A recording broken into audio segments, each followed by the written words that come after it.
नमस्कार।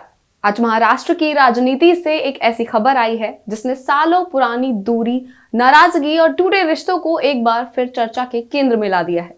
करीब 20 साल बाद ठाकरे परिवार के दो बड़े चेहरे उद्धव ठाकरे और राज ठाकरे एक बार फिर से एक ही रास्ते पर आते दिख रहे हैं। मुद्दा है बीएमसी चुनाव और वजह है बदली हुई पॉलिटिकल ग्राउंड रियलिटी।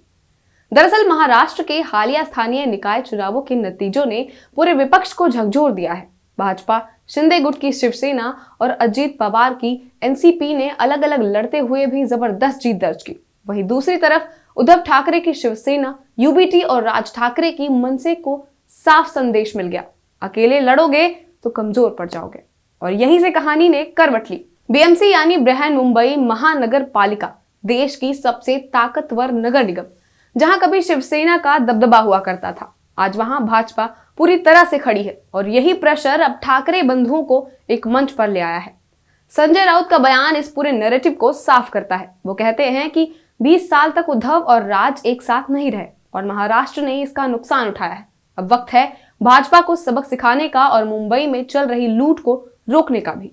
ये सिर्फ एक बयान नहीं है, ये उस फ्रस्ट्रेशन की आवाज है जो लगातार चुनावी हार के बाद बाहर आ रही है। गठबंधन की घोषणा से पहले दोनों भाई अपने परिवारों के साथ शिवाजी पार्क पहुंचे, बाला साहेब ठाकरे के स्मारक पर श्रद्धांजलि दी। ये एक पॉलिटिकल सिग्नल भी था और इमोशनल मैसेज भी कि लड़ाई सिर्फ सत्ता की नहीं, लेगेसी और मराठी अस्मिता की भी है। मनसे के नेता यशवंत किल्लेदार कहते हैं कि इस पल का हमें लंबे समय से इंतजार था और ग्राउंड पर अगर आप कार्यकर्ताओं से बात करें तो वहां भी एक्साइटमेंट साफ दिखती है। लेकिन सवाल यहाँ खत्म नहीं होता। कांग्रेस ने इस गठबंधन पर सवाल उठाए हैं। उनका कहना है कि क्या ये महायुति में दरार का असर है या विपक्ष की मजबूरी? असल में सच्चाई थोड़ी सीधी है। लोकल बॉडी चुनावों ने यह साबित कर दिया है कि वोट बैंक बट रहा है और उसका सीधा फायदा भाजपा को मिल रहा है। राज ठाकरे ये समझ चुके हैं कि अकेले मन से अब पुराने असर में नहीं है।